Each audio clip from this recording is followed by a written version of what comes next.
Hey, I'm Giselle, and in this video we're going to talk about the gear system and how it works in Gotham Knights. As of right now, I think all my characters are at around power level 1600, which is quite a lot. Since I'm in the end game, I pretty much have all legendary gear, which is going to be very nice and makes this whole video way easier to explain. But for the purpose of the video, we're going to go with Robin because I have a lot of, I'll say, gear with him. So let's go. And while you're here, don't forget to subscribe to the channel to increase my personal power level. With that said, let's get into it. Gotham Knights introduces a brand new gear system where you can choose your suit, your melee weapon, and your ranged weapon. And on your right, you can see my character and his power level, as well as all my overall stats.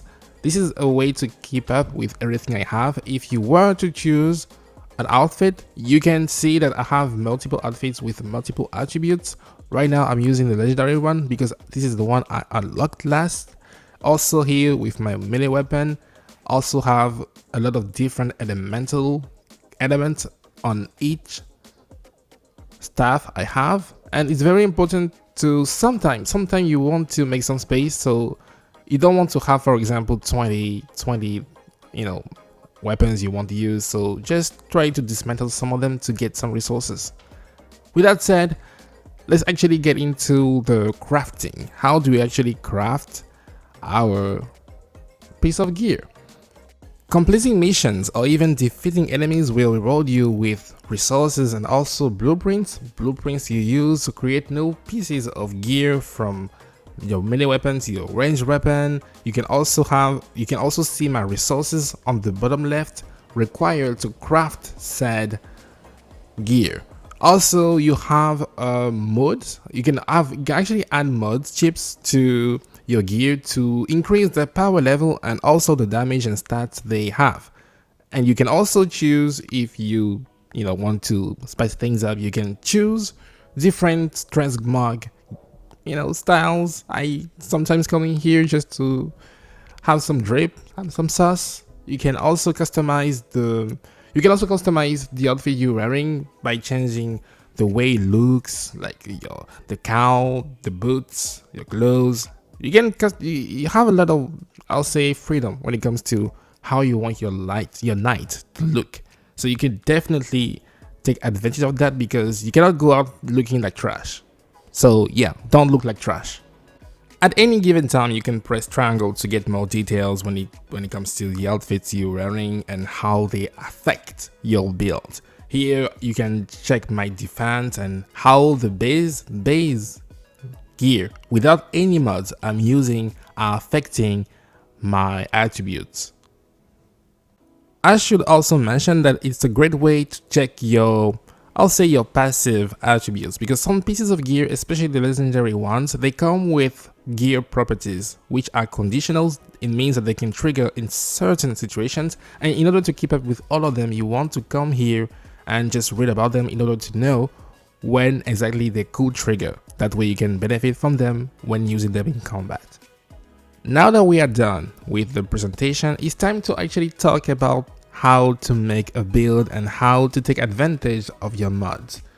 Again, at any given time, don't forget that you can dismantle your gear to firstly get some resources, and secondly to make some room, because you don't want to be scrolling all the way down. It's annoying. So the mod chips are the one thing we use to increase our power level and those base stats on our weapons and gear. It's very important that you actually pay attention to what does what. When it comes to your armor, it doesn't matter because they all do the same thing. They're either going to increase your health or your defense or add some elemental resistance. So when it comes to your armor, it doesn't matter. It always comes down to what you want to do and who you are facing. If you want, for example, some fire resistance, as you can see, I increase my fire resistance by adding some a mod which is going to help me in battle. We're going to see that later how it actually works, but Also very important when it comes to your weapon. We have 5 kind of elemental damage: concussive, cryogenic, toxic, bioelectric, and incendiary. I'm going to call them ice, fire, acid, stun, stun, and wait, ice? Yeah, to make my life easier. So when it comes to your weapon, your melee weapon, or even your ranged weapon, when you want to choose your mod, you want to increase how fast you can build up that elemental effect. So when making your build, you want to pay attention to which mod exactly increase your elemental effect buildup. We want to set our enemies on fire as fast as possible, so it's important to mostly put mods which increase that stat in particular. I think the power level of your weapon and also its attributes. And here the main attribute is concussive, how fast we can stun people. Do you understand me? So you don't actually need the critical effect. You can add that, but I think you should prioritize having that elemental effect build up first and then think about critical.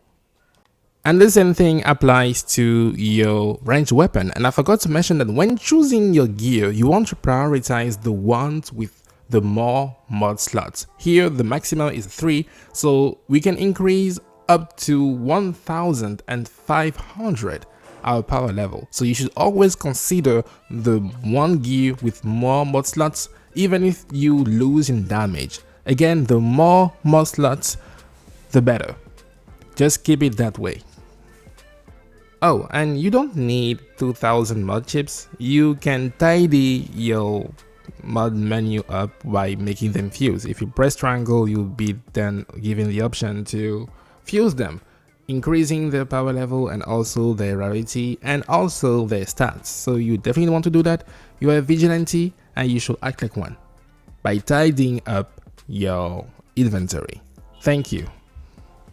As you can see, I am now power level 5700.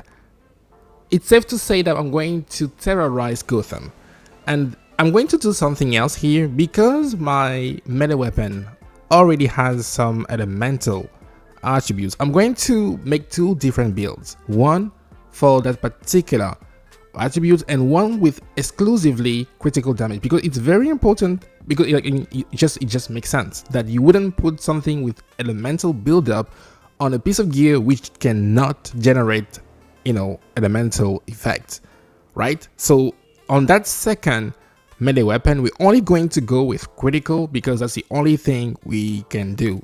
You only have 2 options: either you go critical or you go elemental effect buildup. So with that in mind, we're going to go in Gotham to see how well that build can hold up. It's going to also give you a good idea of what to expect when crafting gear. Whew. Oh, and you can also check at any given time what kind of reward you get after completing a certain mission or stopping a crime in particular.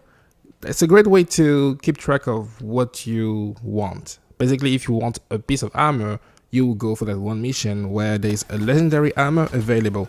So with that said, and also the way the game works is every piece of gear you get is going to scale with the level you're at. What I mean is, if you level 10 and let's say you complete a mission, the gear you get is going to be level 10 or below. I think it never got above that level, but even if it does, it's going to only be one level above. So even though you might be level 10 and then complete a level 20 mission, you won't be rewarded with a level 20 item. You will still be rewarded with level 10 gear, which is a bit sad, but just the way it is. And with that in mind, you should take that to your advantage and always save the best for last. Well, will you look at that? Criminals doing crimes. It's like they'll never learn, but they're gonna learn today. It's going to be a good way to showcase exactly what we did and how it works. But I also want to add that it's very important that you keep in mind that every single momentum ability you have is going to be affected by your stats and your build. So every single momentum attack which are using your melee weapon are also going to be affected by that elemental status. So if I use my staff, in case I'm using Robin for example, who can use his staff to spin, that spin is also going to deal elemental damage. And if I use my ranged weapon, as you can see, my ranged weapon is going to not only deal some fire damage, but every single time I make it rain, because you can make it rain with using Robin, it's also going to have that elemental effect, which is in this case fire. And you saw that my dummy exploded and they're all stunned. That's the concussive elemental effect, which is directly linked to my staff, to the staff I'm using right now. So it allows you to see exactly how your build works and how every single thing is affected by the gear you choose and the mods. And I wanted to make it rain, but this is rude, mister. Now you get to die. And you can see that because our elemental buildup is so high, sometimes it only takes 1 or 2, also because it's Robin and he's like a king of elemental damage, but that's a topic for another video. But yeah, because our elemental damage is so high, we are able to set enemies on fire very fast. And that's what you want. You want that elemental effect to shine. That's why even when using the staff, you can see that he's almost stunned and there is nothing he can do. You can actually lock them in a loop where you stun them, you set them on fire, you stun them, fire. In Gotham Knights, ice might be my favorite element because it's able to just freeze people. You know, whenever you use Robin's ability and boom, see, they can just get frozen. And it's just so nice when they're frozen, then you make them pop. It's like boom. See, it's just so, it's just so satisfying, you know. Like they're trying really hard right now, and because I'm using that ability, see, I'm able to spin and also make them icy because I'm spicy. Hey. But yeah, definitely you want to create some synergy. You know, I'm like a Shoto Todoroki, right? I'm half and half bastard, right? I'm semi-cold and semi-hot. Too hot to handle. I'm getting excited. I'm gonna shut up right now. You should remember that we actually made 2 builds. One with the concussive element and the other one with nothing, because the staff was elementless. But we actually upgraded the critical to the point you can see the damage I'm making. It's red, and when something is red, you know it's bad.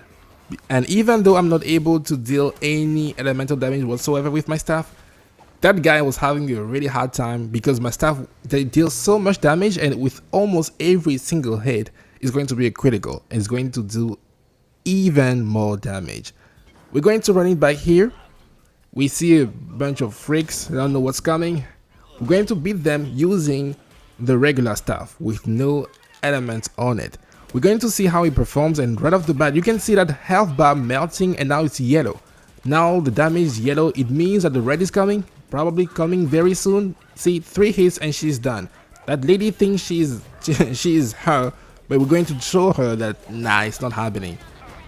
Oh, and this is very annoying. We still have our ranged weapon, and because I'm making it rain using my ranged weapon, the rain is fire, not actual fire. Like just disgusting. You can be disgusting in this game. Like you wouldn't even notice. I'm not using any elements right now, and even my dummy is affected by the critical effects. It's just crazy. So that's it for the video. It just works, and you want to put some thought into making your builds, and hopefully this video helped you toward achieving that goal. I'm Jisoo. Don't forget to drop the like and subscribe to the channel, and I'll see you.